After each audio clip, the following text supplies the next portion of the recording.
Chapitre important de l'histoire industrielle québécoise, chapitre qui coïncide avec la mise en place des grands repères du Québec moderne, la réorganisation syndicale des métiers de la construction est due, en bonne partie, à un menuisier gaspésien, Louis-Marie Cloutier. Tour à tour cuisinier, bûcheron, électricien, chauffeur, journalier et menuisier, il est à l'œuvre dans le Grand Nord, participe à la grève de Murdochville, bûche sur Anticosti et travaille sur des chantiers iconiques tels ceux de la place Ville-Marie, de la place Bonaventure, de la place Victoria et de l'aéroport de Mirabel. Mais si Louis-Marie Cloutier a retenu notre attention, c'est en raison de son rôle essentiel dans la mise sur pied de la Fraternité nationale des charpentiers menuisiers, une structure dynamique qu'il arrache à la grande Brotherhood américaine pour en faire un des piliers de la FTQ Construction, dont il sera vice-président. PDG de la Fraternité nationale, ce rassembleur dont la droiture non négociable a joué un rôle de premier plan dans l'histoire de la FTQ, a pris sa retraite dans les années 90 et depuis offre bénévolement son expérience aux organismes qui lui en font la demande.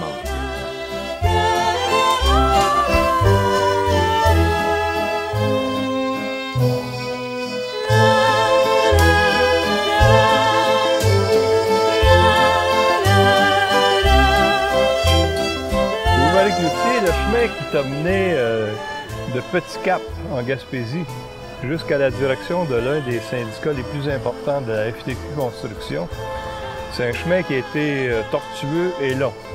J'aimerais ça qu'on le fasse ensemble, que tu nous rappelles ça. D'abord, ton milieu. Petit Cap, ça, c'est tout près de Gaspé. Petit Cap, c'est 25 000 au nord de Gaspé. C'était le plus gros village de la paroisse. Et moi, je suis le plus vieux d'une famille de 6 enfants.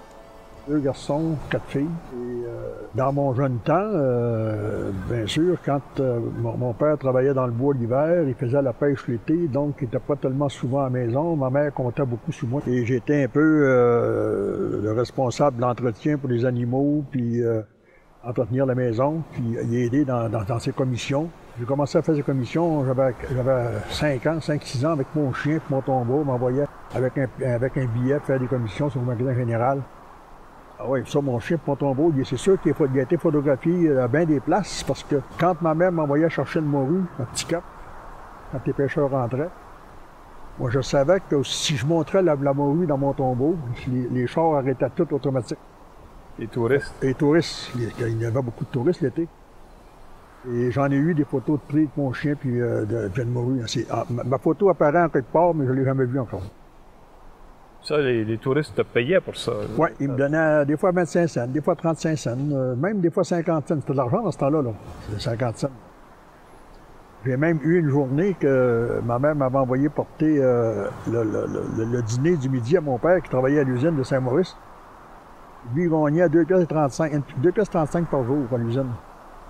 Moi, dans mon voyage que j'avais fait à Saint-Maurice, j'avais fait 2,70 il était fier de montrer ça, de dire ça à ses copains de travail. J'ai devenu responsable assez jeune. Je me souviens d'une anecdote. J'avais à peu près 5-6 ans qui a fait que je suis devenu syndicaliste plus tard.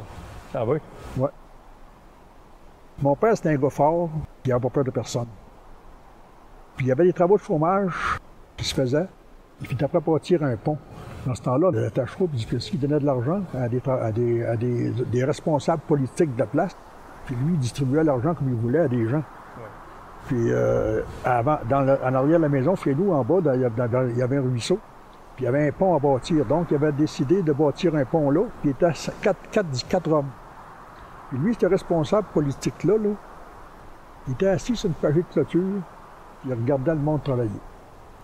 Puis les 4 hommes m'étaient arrivés, dont mon père. Il avait commencé à vouloir se rouler une cigarette. Il dit, vous n'êtes pas ici pour fumer, là. Puis mon père n'avait pas dit rien. Ça, là, j'avais jamais compris ça. Jusqu'à temps que plus tard, il me montre ce qu'il peut faire avec quelqu'un qui veut le brasser. Il m'avait fait la démonstration 2-3 ans plus tard, puis là, ça avait enlevé. Mais j'avais toujours resté avec ça. Comment ça se fait que ce monsieur-là, ils n'ont pas été l'étouffer sur la pagée de clôture? Tu sentais que c'était méprisant. C'était méprisant. Lui, il était assis sur la pagée de clôture. Les gens travaillaient et je envoyais des billots sur les épaules, ils descendaient ça d'en bas dans le ruisseau. Puis il voulait se faire une cigarette, puis lui, il trouvait qu'il n'y avait pas le temps de faire ça, des travaux de chômage. Fait que ça m'a toujours resté dans la tête. Les injustices, j'ai toujours été farouchement contre ça, puis je me suis toujours battu farouchement contre ça.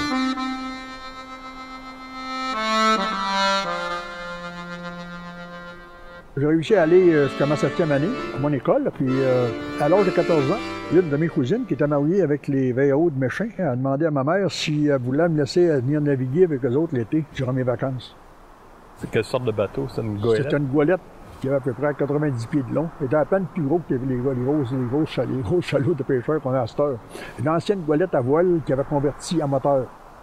Vous faisiez quoi avec ce goélette-là? On s'envoyait du bois du Nouveau-Brunswick à Chandler, puis du Chandler à Trois-Rivières. Des fois, des voyages à Montréal dans le transport de matériaux. C'était des longs voyages. Oui, oh oui. Toi, tu faisais quoi sur ce bateau-là? J'étais cuisinier. Bon. Mais on n'a pas un budget extraordinaire pour faire la cuisine. C'était du corned beef, des patates, puis du spaghetti. C'était pas mal les repas qui se faisaient. Mais j'étais là, j'ai fait ça à 14 ans, puis à 15 ans, j'ai retourné. On est arrivé à Rivière-Nord au mois d'août. Puis je voyais venir à l'école, puis je voulais plus retourner à l'école. Je m'étais caché sur le quai à Rivière-Nord. Puis mon père puis Baromé, je me cherchais. Mon père avait demandé à Baromé quand est-ce que c'est qu'il me débarquait pour l'école l'automne. Puis je les entendais parler. Je ne savais pas ce qu'ils disaient, mais je les entendais parler. Fait que quand mon père est parti avec Baromé, là, moi, je suis rentré dans le bateau, je me suis caché. Fait que Baromé m'a trouvé, on était rendus au large de Cap-des-Rosiers. Je ne sais pas comment si on avait Marconi dans ce temps-là, je ne me rappelle pas, mais je sais qu'il avait réussi à contacter mon père pour lui dire qu'il m'avait trouvé. Fait que finalement, quand on est revenu à Rivière-Nord, mon père était venu me voir, puis j'ai dit, moi, je ne veux plus rien savoir de l'école, je ne veux plus aller à l'école. Puis comme mon père avait arrêté l'école en 2e année, c'était plus facile pour lui de me comprendre que ma mère. Ma mère reste une maîtresse d'école. Fait que j'ai arrêté l'école à 15 ans. J'ai fini de naviguer au mois de novembre. Après les fêtes, j'étais descendu à Grande-Rivière, à l'école d'apprentissage. L'apprentissage des métiers généraux. On prenait un apprentissage général des métiers de la construction. Là. Ça, j'avais bien aimé ça, 3 mois. Y a-t-il des métiers qui t'attiraient plus que d'autres? Non. On passait à la plomberie, l'électricité, la charpente. On travaillait sur les tours à faire. On faisait à peu près tous les métiers. Il n'y avait pas de métier non, qui m'attirait. Mais malgré que moi, chez nous, je bricolais beaucoup avec les outils de mon père. Là. Je faisais des 4 roues, j'ai même fait une huche à pain à ma mère. Ah oui? Elle l'a gardé longtemps, sa huche à pain. Puis c'est ça, après les vacances, après ce cours-là, au mois de mai, on traversait l'île d'Anticosti, moi et mon père, bûcher dans le bois. Puis on a bûché une couple de mois, puis c'était vraiment pas fameux. Mon père me dit une journée, il dit, savoir, on retournerait sur la Rive-Sud, pour moi, parce que Notre-Ville était commencé. Il dit, on ira voir si on peut rentrer à Notre-Ville.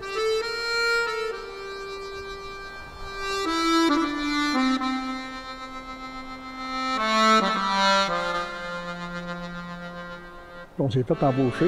Dans ce temps-là, il apportait le défrichage du village. Là, la mine n'était toujours pas ouverte encore. Oui, il y avait des mineurs qui travaillaient sous la terre. Oui, ça a commencé. Il y avait des mineurs qui travaillaient sous la terre. On a travaillé là-dessus presque 1 an. On brûlait, nous autres. Ça avait été jeté à terre par tas, puis il fallait tout brûler les tas, pour que ça disparaisse. On avait des torches, puis on travaillait de nuit, puis on brûlait ça la nuit. Puis quand j'ai eu fini là, j'ai rentré pour Canadian Comstock comme apprenti électricien pour travailler sur l'installation de la mine. J'ai travaillé pour Canadian Comstock pour 1 an et demi. Puis mon beau-frère m'avait dit qu'il y avait un contrat qui était ouvert à l'Arctique, sur la Dew-Line. La Dew-Line, ça, c'était la ligne de radar. La ligne de radar. Que les États-Unis et le Canada établissaient. Oui. C'était payé par les États-Unis et le Canada. C'est ça, pour prévenir toute attaque des Russes. Des Russes, c'est ça. Qui aujourd'hui est inutile. Et là, t'es monté là-bas ou? Ouais, là, mon père est venu nous porter à Montjoly. Puis à Montjoly, pour se faire embaucher, les requêtes de placement, là, c'était déjà commencé. Il y avait le chef de police qui était impliqué. Apparemment, il fallait passer par le chef de police puis le payer, que lui nous réfère à quelqu'un qui nous embauche. Puis finalement, on avait décidé de prendre le train puis monter à Montréal, directement à la compagnie. Vous vouliez pas passer par le chef de police? Fait qu'on est arrivé à Montréal, puis on s'est fait dire à Montréal que c'était le même requête, même patente. Payé en dessous de la table. Oui, on payait. Nous autres, on n'avait pas d'argent. Finalement, au bout de 15 jours, presque 3 semaines, à force de nous voir au bureau tous les matins, on s'est fait embaucher. Menuisier, puis on n'avait pas de carte. Dans ce temps-là, les cartes, c'était la carte d'union qui était une carte de compétence. Si t'étais pas dans l'union, tu avais une carte du comité conjoint qui disait que tu étais compétent. Là, on avait été au bureau de l'Union, local 134, 3560 Saint-Laurent. Puis le gars nous avait descendu au sol en bas, puis il nous avait posé 3-4 questions bien niaiseuses, puis il nous avait donné notre carte. C'est un représentant du local 134. 134. En nous donnant notre carte, c'était notre carte de compétence. À cette époque-là, il n'y avait pas d'examen à passer nulle part. Peut-être que si ça avait été pour aller travailler à Montréal sur un plan industriel, peut-être que ça aurait été plus rigide, je ne sais pas. Mais dans ce temps-là, je sais que c'était pas compliqué. J'ai jamais été apprenti menuisier. J'ai toujours été commencé comme menuisier. On part pour Montpellier avec ça. On arrive à Montpellier, ils nous envoient sur le site à Frobisher Bay. Puis le Frobisher nous envoyait sur différents sites. C'était à 3, 4, 500 000 angles. Dans les sites, ils étaient tous divisés. Donc là, ils nous ont envoyé au site 36, je pense, une couple de jours après. Puis le site lui-même, que les modules allaient être bâtis, c'était sur la montagne. On a commencé 4 menuisiers quand on montait sur la montagne. Avec le tracteur, ça me prenait 2h15, 2h30 monter le tracteur en haut sur la montagne quand on montait des voyages. Là. Après ce contrat-là, tu es rentré en Gaspésie. On a descendu à Gaspé. Puis avec ma blonde, dans ce temps-là, on parlait déjà de faire notre vie ensemble. C'est une fille de ton village? Ou... Oui, Saint-Maurice. C'est le village, la paroisse de Saint-Maurice, c'est le village du Petit Cap. Le village à Saint-Maurice, c'est un autre village.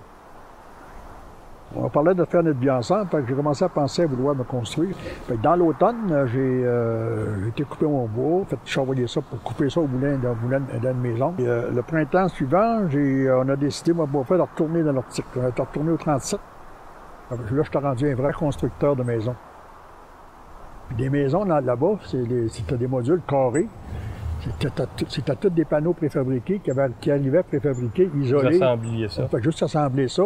On assemblait le plancher, puis on montait un mur. On montait avec une chaîne bloc, puis une chaîne chaque bout, puis un anneau. Ça devait peser pas loin de 500 000 livres.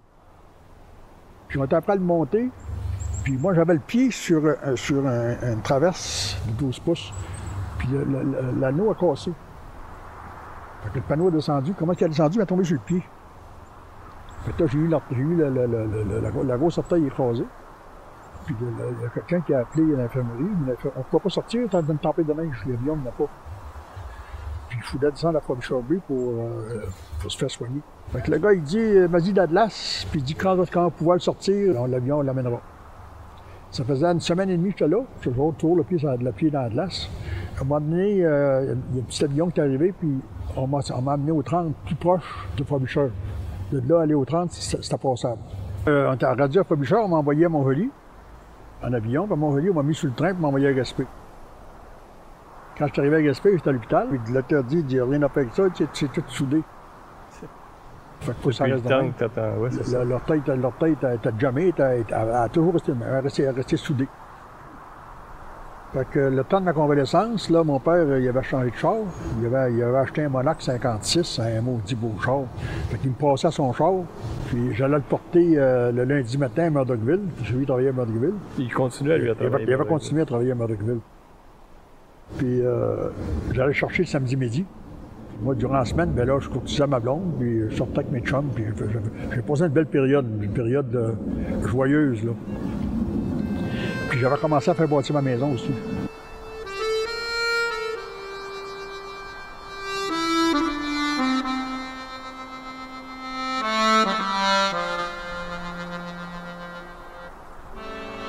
À l'automne, j'ai retourné à Murdochville.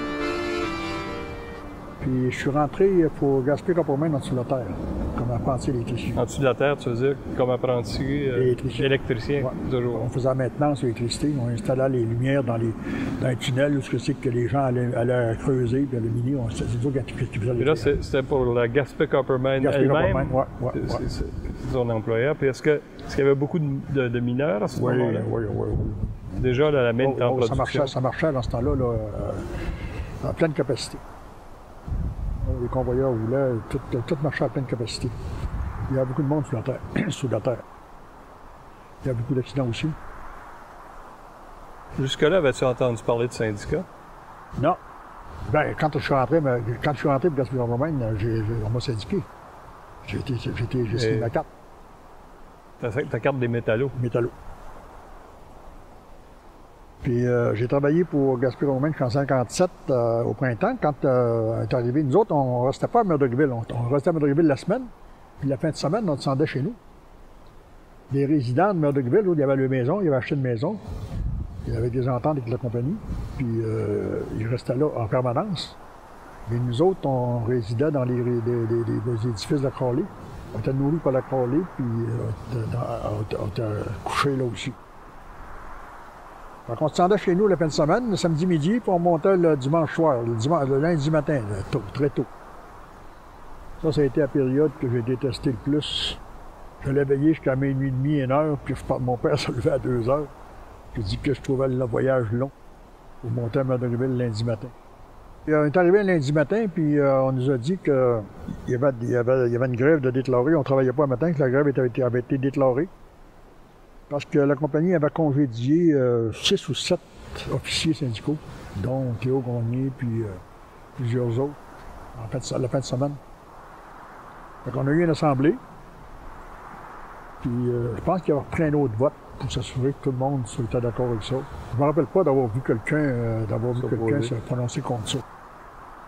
Puis moi, j'étais assis en avant, ça fait que s'il y a eu des bains qui se sont levés contre, je pense que c'était pas des votes secrets dans ce temps-là, c'était des votes à main levée. Après que la grève a été déclarée, bien là, nous autres, on avait des bénéfices de grève.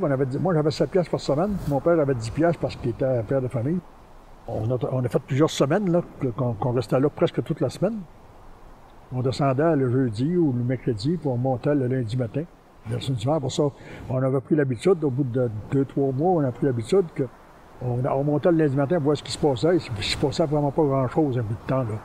On prenait notre chèque de 7 piastres, puis on retournait chez nous. La mine continuait à être opérée par des contremaîtres, des scabs. Des scabs.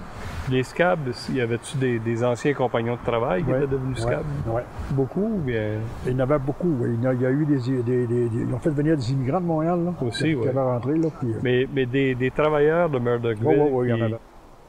J'ai eu l'heureuse idée, durant cette grève-là, de me marier. Moi, mes mariages étaient prévus pour le 7 septembre. Fait que je me suis marié.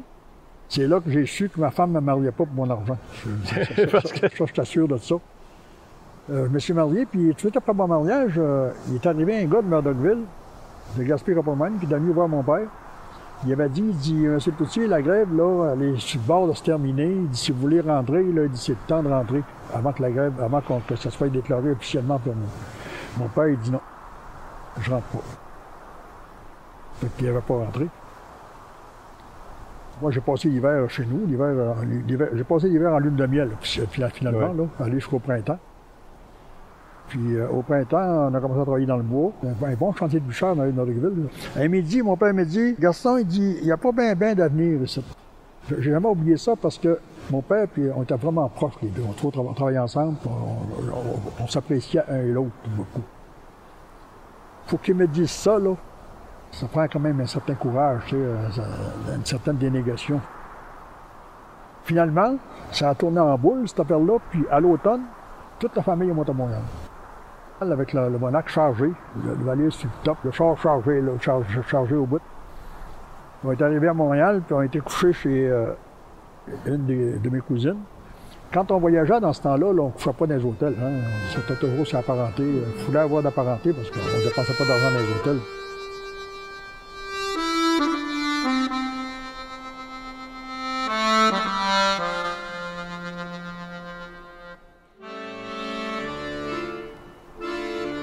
Puis ça, on est arrivé là à Montréal le dimanche. Puis le lundi matin, il fallait commencer à penser à placer les femmes. Fait que les 4 femmes travaillaient le lundi soir. On avait trouvé un job. Puis le mardi matin, avec mon père, on va partir, puis on va commencer à faire les chantiers, puis on va rentrer au centre Paul-Sauvé, puis ils avaient engagé comme journalier. Le centre Paul-Sauvé était en construction à ce moment-là? En construction, commençait. Le centre Paul-Sauvé commençait. Puis j'ai travaillé pas longtemps au centre Paul-Sauvé parce que le cousin de ma femme travaillait au pénitencier Saint-Vincent-de-Paul, puis il m'a dit une fin de semaine qu'il embauchait des menuisiers. Fait qu'on va partir les deux, moi et mon père, puis on va aller s'embaucher au pénitencier Saint-Vincent-de-Paul. On travaillait là une partie de l'hiver. Quand il est arrivé le printemps, la place Ville-Marie commençait quand la construction. On avait été à la place Ville-Marie, on s'est embauché, puis on va commencer à travailler à la place Ville-Marie. Et là, tu n'as pas travaillé comme menuisier à la place Ville-Marie? À la place Ville-Marie, j'ai travaillé comme journalier en commençant. La fondation, en bas, on a commencé à travailler sur les piliers des colonnes.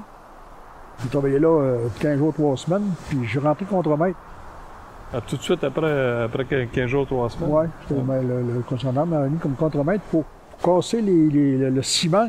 Il y avait des tracts qui rentraient en dessous de Place Ville-Marie, des tracts qui venaient de la gare centrale. Oui. Et il fallait tout casser les tracts. Puis là, j'avais 14-15 gars, avec tous des marteaux-piqueurs. Ça a affecté ta... Ouais, ben oui, dans ce temps-là, on ne savait pas. La sécurité n'était pas ce qu'elle était. Il n'y avait pas beaucoup de surveillance de la santé et de la sécurité au travail. Les gars qui étaient là-dessus, là, les marteaux-piqueurs, là, il n'y avait rien, il n'y avait rien dans les oreilles. Il n'y avait pas de protection. Je vais avoir une gang de sourds aujourd'hui. Sacrifice. Mais dans ce temps-là, si je comprends bien, on passait d'un métier à l'autre assez facilement. Ouais, c'était pas apprenti électricien, journalier. C'était pas compliqué. Là. Il n'y a aucun contrôle. Il n'y avait pas de contrôle là-dessus. Fait que j'ai travaillé sur ça. J'ai tout fait ça, ce job-là. Puis j'ai commencé à faire du décoffrage avec mes gars. Puis dans ce temps-là, on arrachait les clous. On décrochissait les clous parce qu'on se servait des clous. On ne faisait pas ça. C'était un meilleur marché décrocher les clous que d'acheter des neufs. Le salaire n'était pas élevé comme ils sont à cette heure.